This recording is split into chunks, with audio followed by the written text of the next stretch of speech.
শুভ সকাল। আমার নতুন একটা ভিডিওয় তোমাদের সবাইকে আন্তরিক শুভেচ্ছা জানাই। আশা করি তোমরা সবাই ভালো আছো, আমরাও ভালো আছি।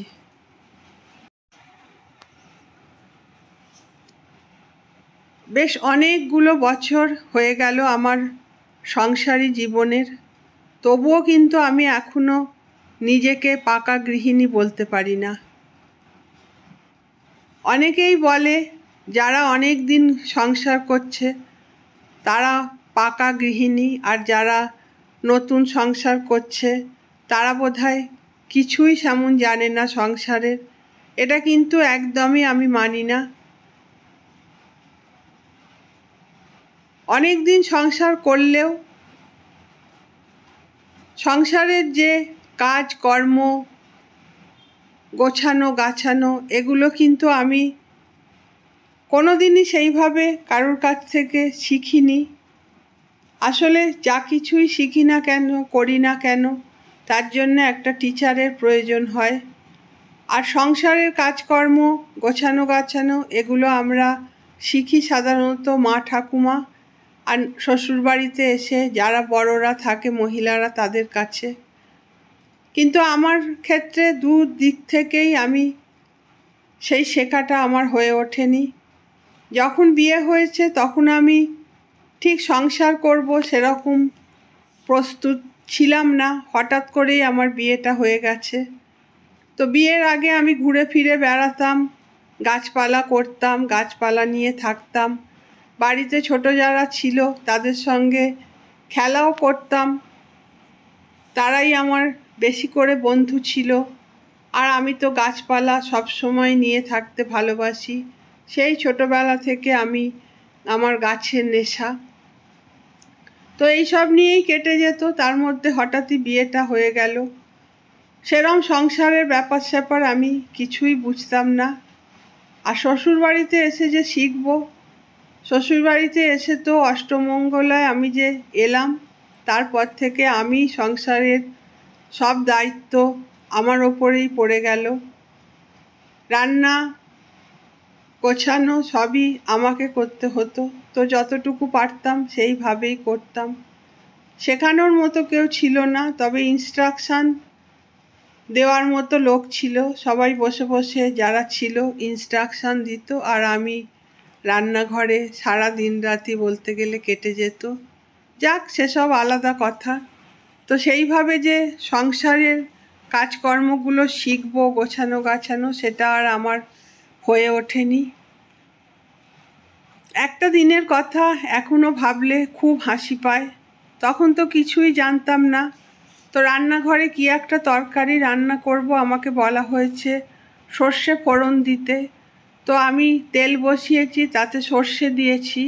এইবার গোটা রান্নাঘর আমি ফোড়ন খুঁজে বেড়াচ্ছি। ওই মশলাগুলোকেই যে ফোড়ন বলে সেটা আমার জানা ছিল না। তো আমি আবার জিজ্ঞেস করছি ফোড়নটা কোথায়। তো তারপরে বলা হলো যে যে সর্ষেটা দিয়েছি ওটাকেই ফোড়ন বলে। তেলের মধ্যে যে মশলাটা দেয়া হয় প্রথমে ওটাকেই ফোড়ন বলে। তখন থেকে শিখলাম যে ফোড়ন কাকে বলে। এইভাবেই কেটেছে। মায়ের থেকে যতটুকু দেখেছি সেইটাই করার চেষ্টা করতাম। তারপরে বাবুই হলো, তখনও কিছু জানতাম না একটা বাচ্চাকে কিভাবে বড় করতে হয়। তো ডক্টররা যেটা বলে দিতেন, আর এদিক ওদিক বন্ধুদের মায়েরা যেটা আমাকে বলতো, শেখাতো, সেরম করে করেই আস্তে আস্তে আমি বাবুইকে বড় করে তুলেছি। আর নিজের 100% এফোর্ট দিয়েছিলাম। ঈশ্বরের অনেক আশীর্বাদ ছিল যে আমি একা হাতে বাবুইকে বড় করতে পেরেছি। ঈশ্বর আশীর্বাদ না করলে, মায়ের দয়া না হলে এটা আমি কখনোই করতে পারতাম না। এখন আমি পাট শাক বসিয়েছি। পাট শাক ঠিক ভাজা না, একটু ঝোলঝোল খেতে ভাল লাগে। জোয়ান আর শুকনো লঙ্কা দিয়ে আমি পাট শাকটা করি। বাদাম আর বড়ি দিয়ে মোচা রান্না করব। প্রথমে তেলের মধ্যে একটু বাদাম ভেজে নিচ্ছি। তো এইভাবেই আমার সংসার জীবন শুরু। খুব যে আমি একদম পারদর্শী হয়ে সংসারে ঢুকেছি এটা নয়। তারপরে ইউটিউব এলো। ইউটিউবে অনেক কিছু আমি শিখেছি। সত্যি ইউটিউবটা আমার বন্ধুর মতো, আবার গার্জেনের মতো বলতে পারি। কত কিছু যে ইউটিউব থেকে শিখেছি। আজকের যা কাজকর্ম আমার, সবটাই হয়তো আমার ইউটিউব থেকেই শেখা। বাদাম আর বড়ি ভেজে নিয়ে এবার মশলা দেব। শুকনো লঙ্কা দিলাম, জিরে দেব আর তেজপাতা। তেজপাতাটা দেখালাম কেননা এগুলো আমার গাছের তেজপাতা, শান্তিনিকেতনের বাড়ি থেকে আমি এগুলো এনেছি। ধুয়ে কেটে পরিষ্কার করে একদম রেখে দিই, সেটাই দেখালাম। আর ছোট ছোট করে আলু কেটে নেব। আলুটা ভালো করে ভাজা করে তারপরে মোচাটা দেব। মোচাটা আমি একটু ভাপিয়ে রেখেছি। তো ইউটিউবে যখন দেখতাম অল্প বয়সী অনেক মেয়েরা কি সুন্দর গুছিয়ে সংসার করছে, তার সঙ্গে ইউটিউবে ভিডিও দিচ্ছে। ইউটিউবে ভিডিও দেওয়াটা কিন্তু খুব সহজ বিষয় নয়। অনেকটাই সময় আর পরিশ্রম লাগে ইউটিউবে ভিডিও দিতে। তো তাদের থেকে আমি অনেক কিছু শিখেছি। অনেক ভালো লাগতো সেই ভিডিওগুলো দেখে। আজও আমি দেখি। শুধু এদেশ নয়, এদেশ বিদেশ সব জায়গাকারই গুছিয়ে যে ভিডিওগুলো হয়, ওই ভিডিওগুলো দেখতে আমি খুব ভালোবাসি। ভাপানো মোচাটা একটু চটকে নিয়ে সঙ্গে নুন, হলুদ, মিষ্টি বলতে চিনি। আমরা কিন্তু তরকারিতে যে চিনিটা দিই ওটাকে মিষ্টি বলি। আর আদা আমি এরকম করে আদা আর রসুনটা রেখে দিই একদম অনেকটা করে, শিশির মধ্যে করে ফ্রিজে রাখি। একটু ভিনিগার মিশিয়ে রাখি, তাহলে অনেক দিন ভালো থাকে। তো এইভাবেই আমি মোচাটা করে নিলাম। আজকের মোচাটা খুব একটা ভালো নয়।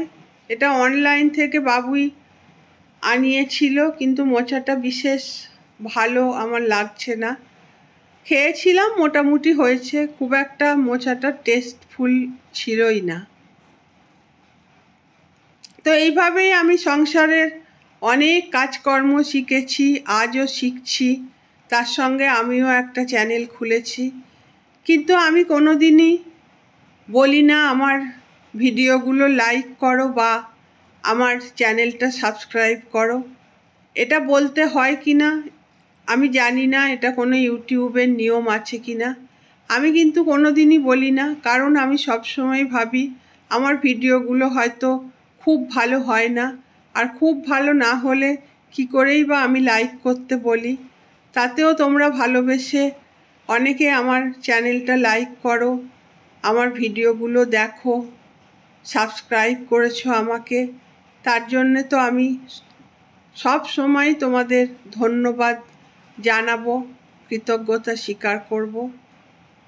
ইলিশ মাছটা আমার আজকে ইচ্ছে হয়েছে একটু বেগুন দিয়ে পাতলা ঝোল করে খাবো। আর বাবুই তো এই ঝোলটা একদমই খাবে না, সেই কারণে বাবুয়ের জন্য ইলিশ মাছ একটু ভাজা করে রাখছি। ওর বাবা আজকে অফিস গেছে, রাত্রে যদি ওরা খাবে। আর 3 পিস মাছেরই আমি একটু বেগুন দিয়ে ঝোল করে নেব। আর বাবুই এই ঝোলটা খাবে না বলে ওর জন্য একটু চিংড়ি মাছ ভাপা করে দিচ্ছি।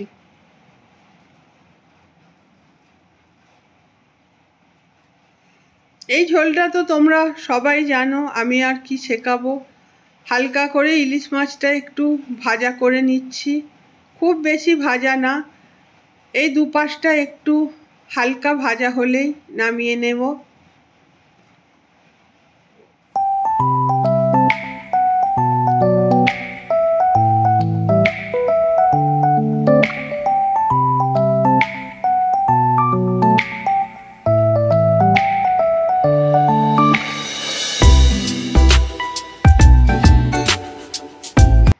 ইলিশ মাছটা হালকা ভাজা করলেও বেগুনগুলো কিন্তু আমি খুব ভালো করে ভেজে নেব, না হলে ঝোলটার টেস্ট হবে না।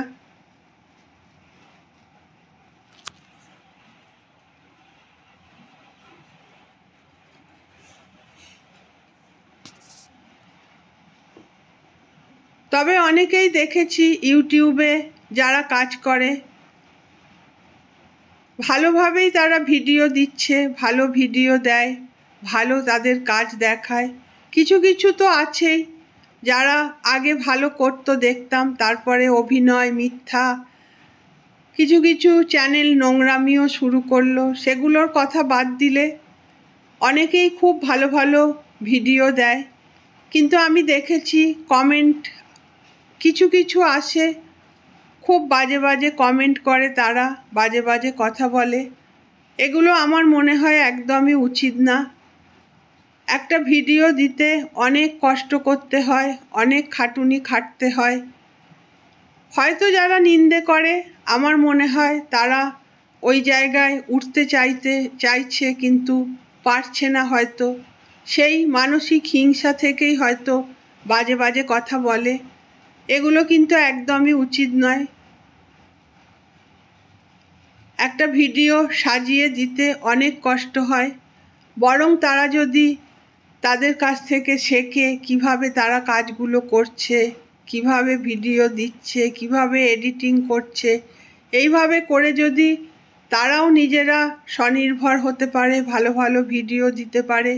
ভিডিও দেওয়াটা অনেকের কাছেই অবশ্যই একটা, যেহেতু টাকা পয়সার ব্যাপার, সেহেতু একটা আর্নিংয়েরও সুযোগ। আবার অনেকের কাছে ভিডিওটা একটা শখ, তারা শখ করেই ভিডিও দেয়, ভালো লাগা। আমি যেমন সত্যি ভিডিও দিই, আমার এটা মনে হয় বলার জায়গা। মন খুলে প্রাণ খুলে আমি ফোনটার সামনে বসে সব কিছু বলতে পারি। এই সুযোগটার জন্যেই আমার ভিডিও দেওয়া। যে গাছগুলো আমি শান্তিনিকেতন থেকে এনেছিলাম সেগুলো আমি আগে এইটা বলে নিই। এই যে গাছটা দেখছো, এটা কারি পাতা গাছের চারা। যখন আমি এসছিলাম তখন ওই বাড়িতে কারি পাতা গাছ যে নিচে আছে গ্যারেজের সামনে, ওখানে এই গাছটা রেখে এসছিলাম ছাওয়ায় থাকবে বলে। সেখান থেকেই বীজ পড়ে এই ছোট্ট কারি পাতার চারাটা বেরিয়েছে। তো ভালোই হয়েছে, আমার এই বাড়িতে কারি পাতার গাছটা নষ্ট হয়ে গেছে, একটা গাছ হয়ে যাবে। আর এই গাছগুলো আমি সব ওই বাড়ি থেকে এনে এই মাটির টবে এতদিন রেখে দিয়েছিলাম। তো এখন আবার টবগুলো চেঞ্জ করলাম, আজকে চেঞ্জ করে রাখলাম, পরে আবার পরিষ্কার করব। একদিনে সবটা পেরে উঠি না। সবাইকে আন্তরিক শুভেচ্ছা জানিয়ে আজকের ভিডিওটা এখানেই শেষ করব। সবাই ভালো থেকো।